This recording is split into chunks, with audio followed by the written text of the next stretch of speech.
Hello, everyone. I'm Becca, dietitian by trade, mom 24/7, wife from the start, and when there's a few extra hours in the day, you might find me hitting the trails or on horseback. And I'm Kara, a therapist to women, a mom to a boy, an entrepreneur, mountain junkie, and a postpartum runner. And this is Fit for a Queen, a podcast that's devoted to the female athlete wanting to balance the teeter-totter of all the things we desire out of life as women: performance, health, intellect, and taking time for self, even if we only get 1 minute out of the day. We're so excited to be bringing you the queens in the athletic world who have done just that. Okay, ladies, take a seat at your thrones, grab your crowns, and welcome to Fit for a Queen. Welcome back, queens. We have a really special guest. I'm so honored to have her on today, Dr. Anita Johnston. She is a psychologist, storyteller, and author of Eating in the Light of the Moon: How Women Can Transform Their Relationships with Food Through Myth, Metaphor, and Storytelling, which has been published in 6 languages and still is one of the top bestsellers. What year did you publish that book? 1996. 1996. Originally. Wow. Still one of my favorites. Yeah, I mean, it's still used in treatment facilities. That should say a lot Yes, about it does. how powerful it is. She's been working in the field of eating difficulties and body image distress for over 35 years and is currently the clinical director of iPono, hope I said that right, Hawaii, which has a residential treatment program in Maui and outpatient eating disorder programs in Honolulu and the Big Island of Hawaii. She's the co-creator of the Light of the Moon Cafe, an interactive e-course, women's circle, and online workbook for eating in the light of the moon. Dr. Johnston provides virtual individual consultations and conducts workshops around the world. She is best known for integrating metaphor and storytelling into her training as a clinical psychologist to explain the complex issues that underlie struggles with eating, exercise, and body image. You can find her at drjohnston.com and lightofthemooncafe.com, or contact her at Anita at dranitajohnston.com. Dr. Johnston, thanks so much for being on. We're happy to have you. I'm happy to be here. My pleasure. And we'll share in our show notes, she has a special guest for our Fit Queens that you get a free gift link. So we'll be sure to have everybody check that out. So first off, I would love for you to share kind of how you came about with this creation of Eating in the Light of the Moon. You know, as I was driving here getting ready for these interviews, I was thinking, like, how did our bodies as women evolve from a point where when women were voluptuous, that was considered plentiful, like they had the resources to nourish their body and honor their health, to now the celebration of control and thin idea.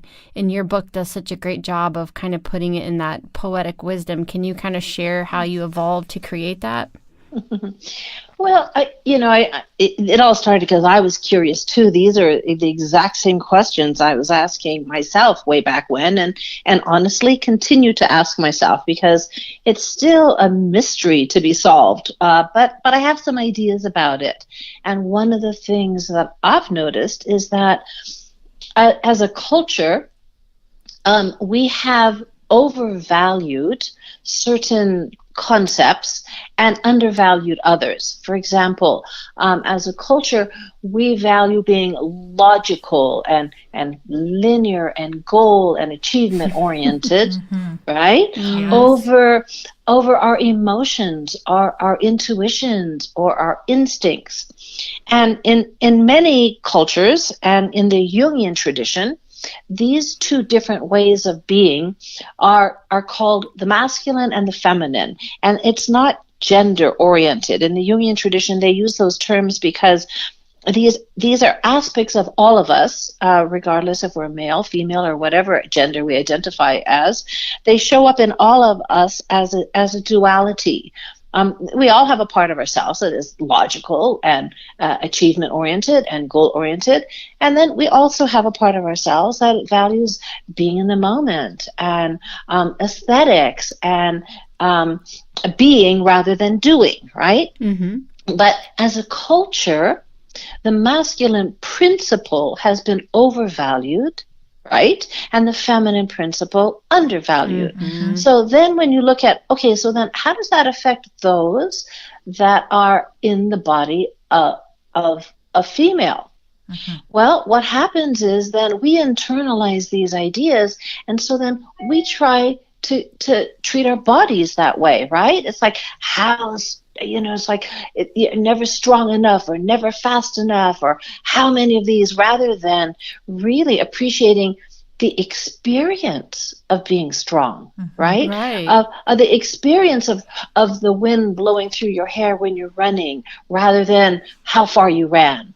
And so, not that either side is right or either side is wrong. It's really a matter of balance. And because our culture is out of balance, what that means is most of us are out of balance, and it gets played out with control and eating and food in that way. Absolutely. Think about, as mothers specifically, we're not allowed to share our emotions or say we're anxious, but yet then we value that mama bear instinct. At that point, that gets celebrated, but we're not allowed to have the grace day to day when it's not heroic. Yeah. Well, that emotions are considered weak. Right? Where did that come from? I mean, I think there's nothing stronger than allowing yourself to have a good cry, right? It's like, therapeutic. It's helpful. Yeah. Or that our intuitions mean that we're crazy, or that we shouldn't listen to our instincts. So we're taught to move our bodies when we're tired, and not to eat when we're hungry. Or we're taught to keep eating when we're not. I mean, we're taught to disregard our instincts as well. And so these are three primary components of the feminine principle, which is emotions, instincts, and intuitions. And the feminine principle is also about relations, not just relationships, but the connection between all things. So you can see, what can happen with all of that. Let's say if you've internalized from the culture that you're not supposed to feel your feelings, and you're not supposed to listen to your body. You're supposed to just follow the rules and be a good girl, or do what you're supposed to do, or don't, reveal certain things that maybe you feel like, oh, I feel like something's wrong, but I don't know what's wrong. I better keep my mouth shut because people think I'm crazy. So what happens in my experience, because I've been working in this field for so long, is all of this gets expressed through eating and food behaviors. Because our culture celebrates that is okay to control. You can focus on that. Exactly. And the reality is, it's like we're taught to control our feelings. You can't control feelings any more than you can swim up a mountain. Emotions are energy in motion. They are designed, it is their nature to flow through us. But we're not taught this. So what happens is we have to think we gotta control them in some way, so then we might try to stuff them with food, or we might try to run from them with exercise addiction, or do something to try to stop it, and we never can because it's not possible. So we're not taught how to ride the waves of emotion that flow through us. We're not taught that you can feel some things, some very uncomfortable things very intensely, but they will pass. So I like to use the analogy of menstrual cramps, for example, because we know two things about menstrual cramps, right? Well, we know they can really hurt for some people, but we know two things, and that is they will pass, and no damage is being done, right? Right. And so if you can apply that to other experiences of pain, painful emotions, and understand they will pass and no damage is done. The emotions don't cause any damage. It's the suppression or inappropriate expression of the emotions that can cause damage to relationships or whatever, but not the emotions themselves. Oh, that's fantastic. Yeah. We kind of just let our toddlers have their temper tantrums and then just get over it. And we know it's going to pass, and we'll go, okay, we know what, this is, and we don't even take it personally. Now, of course, a toddler, you have to, keep the toddler from hurting others when they're having their temper tantrum, right? Keeping themselves safe, right? Hurting themselves or others. But beyond that, you just watch how that feeling. I mean, you see this so much in kids. 1 minute they're enraged, and the next minute everything's fine. They're laughing away. So they know how to let the feelings flow through them. Yeah. But as we get older and older, we start being conditioned not to. And again, we don't want to be throwing ourselves on the floor in the department store because we can't have that beautiful dress that we want, right? Darn it. I mean, we understand that. But that doesn't mean that you can't experience and express your disappointment or your frustration or whatever.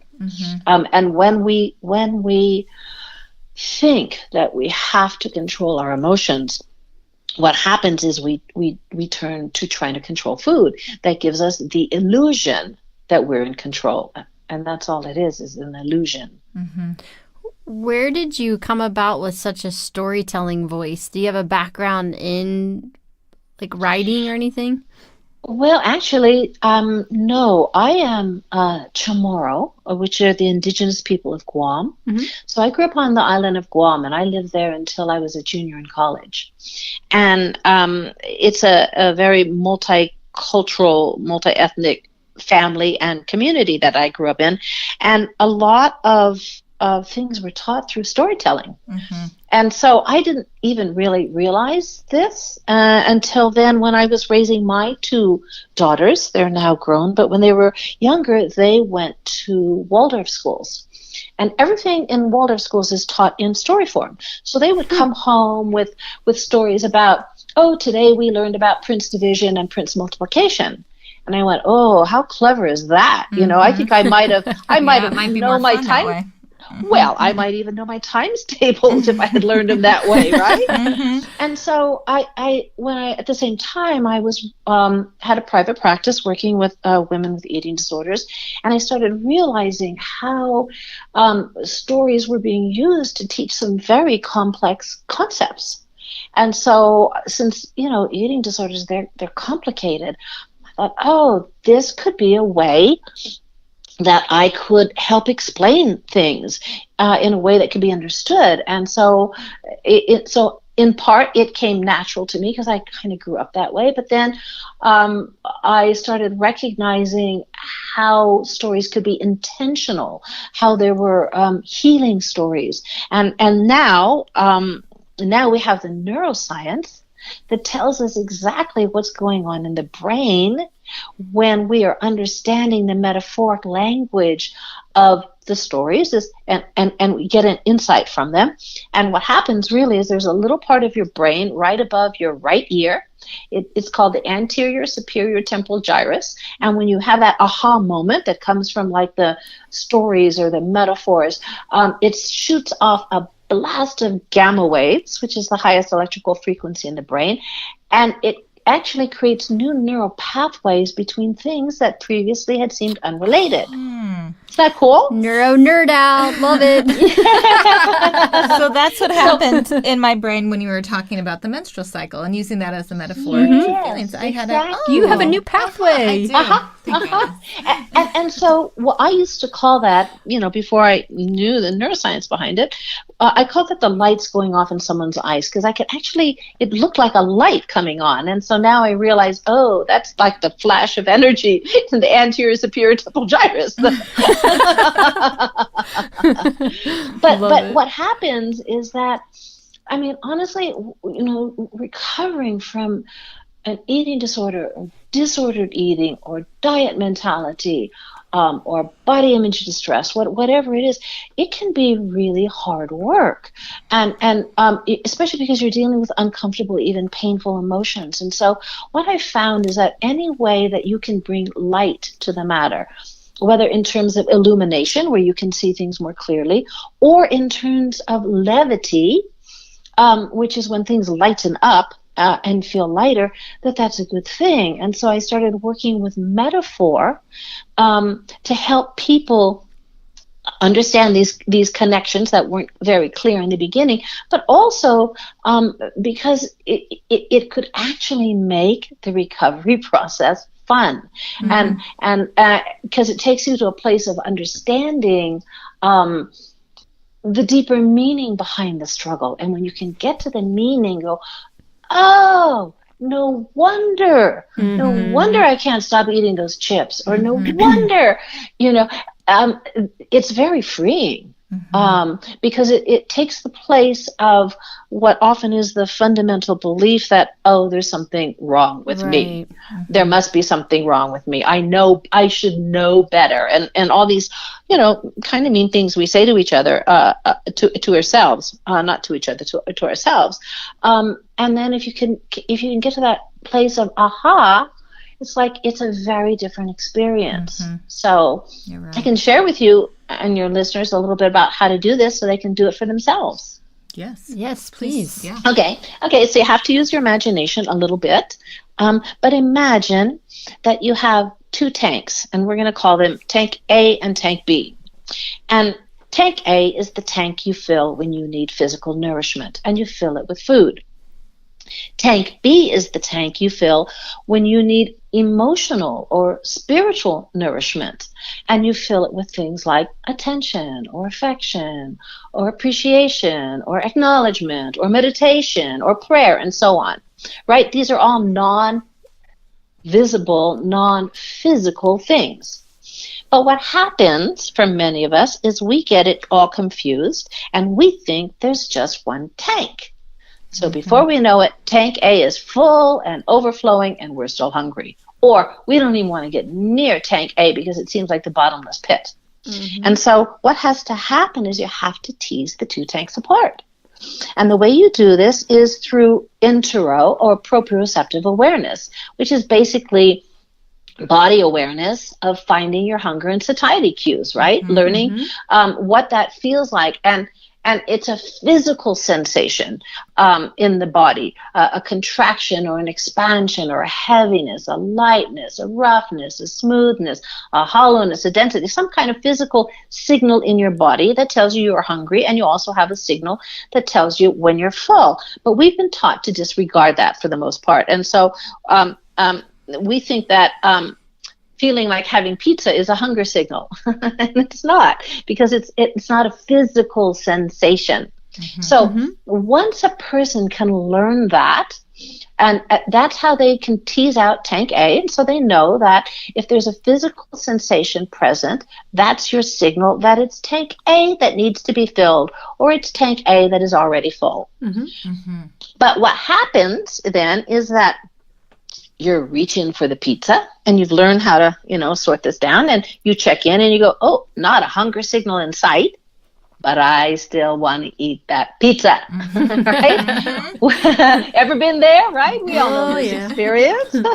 So what that means is you have just tumbled down Alice in Wonderland's rabbit hole and landed smack dab in tank B. And in tank B, pizza is not pizza. Food is not food. What is it?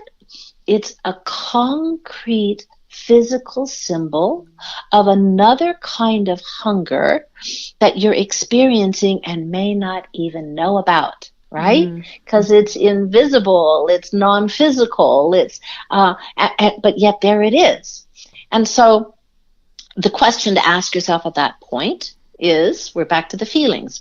What is the feeling I might be feeling that I'm trying not to feel, right? What's the feeling? Because we don't eat for emotional reasons. We eat because we don't want to feel our emotions. We want to stuff them, or we want to run from them, or whatever.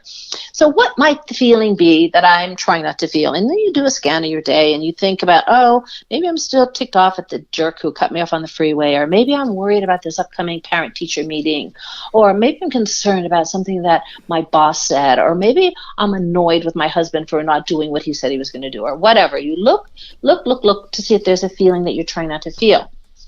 But I'm here to say most of the time what's going to happen when you do that, when you ask yourself, what's the feeling I'm trying not to feel? The answer is going to be, I don't know. I feel fine. Everything's okay, right? Yep. Right? Because it's hidden. It's unconscious. And Carl Jung said the unconscious really is unconscious. That means it's out of your awareness. So it's what I find, here's where the fun begins. Because the meaning, the hidden hunger is there in the food itself that you are either craving or afraid to eat. But it's coded, right? It's you have to crack the code in order to find it. So I'm going to give you what this code is, and again, for your readers or your listeners, you don't have to scribble this down. You can go to lightofthemooncafe.com/PHIT, and you'll get a PDF that you can download that will have this information, but I'm going to spell it out for you right now. So the way you crack the code, and everybody is different, so these are just general categories just to get you started. It goes something like this: sweet foods, and remember, this has to do with either wanting to eat and you're not hungry, or not letting yourself eat and you are hungry. Okay, you've already ruled out tank A. So sweet foods have to do with feeling like either you're not sweet enough or there's not enough sweetness in your life.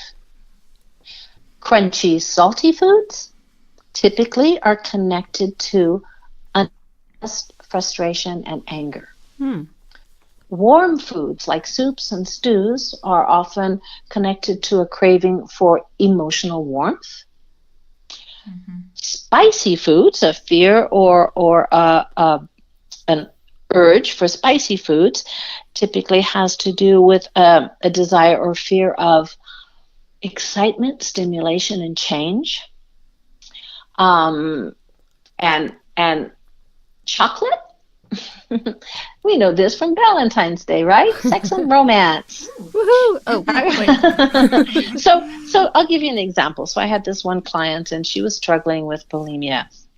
And I said to her, I said, okay, if there were one food that you wished you could eat and have absolutely no consequences whatsoever, what would that food be? And she said, oh, that's easy. It would be vanilla ice cream with strawberries on top. And I said, okay, now I want you to imagine I've never had vanilla ice cream with strawberries on top, and you're going to tell me what's so fabulous about it. And she said, well, it's sweet, and it's smooth, and it's refreshing. Well, when we took a look at what was going on in her life, her boyfriend was accusing her of not being sweet enough. She'd hit a really rough patch with her parents and was really desperately wanting things to smooth out. And she was in a dead-end job in need of a refreshing change. So here we had one food, 6 months of therapy, right? All there. Sometimes it's in the word. This is where it gets really fun. Sometimes it's in the language itself. So I was working with this woman. She was a emergency room physician, and she came rushing into our session and was really, really upset with herself and just going on and on. I can't even believe what I did. I'm so disgusted. I just can't even live with myself. I said, well, gosh, what did you do? She goes, well, I went to work, and when I came home, I fixed some chicken tenders for myself and my husband, and I ate them all before he even got home. And I can't even believe I did. I'm so disgusted. And I went, whoa, let's go back a bit. So let's see what happened. You were working, a 12 to 14-hour shift in the emergency room, right? And she goes, yeah. Tending to all kinds of physical and emotional trauma, right? She goes, yeah. So I said, what do you think you were really hungry for? And, we had worked together for some time. So she said, I needed a hug. And I said, yeah, you needed some TLC, some tender loving care, and instead you ate the chicken tenders. Now, because this was accurate, boom, the lights went off in her eyes, and we laughed because something happens when you get it. It's like it's funny, and I can't really explain why. Now, what that means is she'll never be able to have chicken tenders again when she is not hungry without first checking to see if she needs a hug. So this is how it works, and it's really kind of the language is really where it gets to be fun. I had another client. I was doing a remote session with a young woman in London she was working with a startup company, and a tech startup company, and she was always late for our our meetings, I would be getting texts. I'm on the train. I'm almost there. I'm, coming. And so we had a session. She came rushing in. Her hair is like flying all over the place and and out of breath and hair on fire. And so she was so upset though, because she said, I'm so upset because I binged last night. And I went, oh, good, because that's not too long ago. Let's see if we can track it. I said, what did you binge on? She goes, oh, I hate to say this, but it's usually sweet, and I always put ketchup on it. And I went, okay. Oh. So I said, what was going on before the binge? And she says, oh my God, it was such a stressful day. We were having a crowdfunding, and if we didn't meet our deadline, the company was going to fold. And I went, whoa. That's a lot of pressure. Mm-hmm. Yeah. And so I said, did you meet your deadline? She goes, yeah, we did. I said, did you know it when you binged? And she said, no, I didn't know. Mm-hmm. And then she said, she said, I said, well, did you find out later? She goes, yeah. I said, and with your company, did you then celebrate? And she goes, no. Our boss said, okay, now we had to move quickly on to the next thing. I went, oh my gosh, no wonder that you always have to binge on ketchup.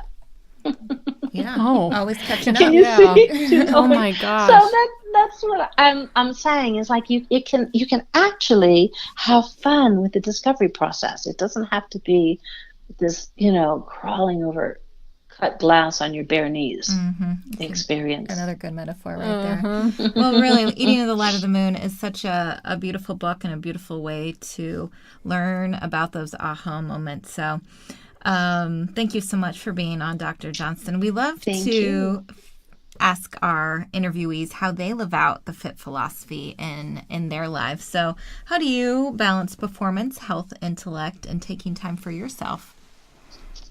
Okay, well, when I get up in the morning, I don't even get out of bed. I pull my laptop into bed and I listen to a guided meditation. Mm-hmm. And then I get out of bed and I go dance. And then I check my emails. My rule is no emails before. So that keeps things in balance for me. Yeah. Love it. And a good way to start out your morning. Yeah, you know it's going to be positive and maybe until you answer some emails. That's right. Right. Just try to control exactly. that. I'm already kind of have some sort of equilibrium. So if something comes in my inbox, it's not going to totally throw me. Mm-hmm. Oh. Well, thank you so much. It's always so calming to hear your voice and the stories. It's like you should do like bedtime stories. Well, at the Light of the Moon Cafe, there's a lot of audios of me telling stories. So if anyone is interested, go to the Light of the Moon Cafe. There's lots of stories there. It's such a great resource. And well, again, we're going to post all of that information so our listeners can get access to you and learn more. Absolutely. Well, thank you. This has been a pleasure. Oh, our pleasure. You have a great rest of your week. All right, you too. All right. Bye-bye. Bye, Queens. Thank you to our sponsor today, Sentimano Counseling. Sentimano Counseling is the premier perinatal mental health practice in Kansas City, treating mood disorders during pregnancy and postpartum, perinatal loss, infertility, eating, and exercise disorders. Go to sentimano.com for further information about the practice and services. For additional information on today's topic and guests, follow us on Facebook, Twitter, and Instagram at Fit for a Queen. And # Fit for a Queen. Don't forget to rate us on iTunes. We can't wait for you to join us next time on Fit for a Queen. Bye, Queens.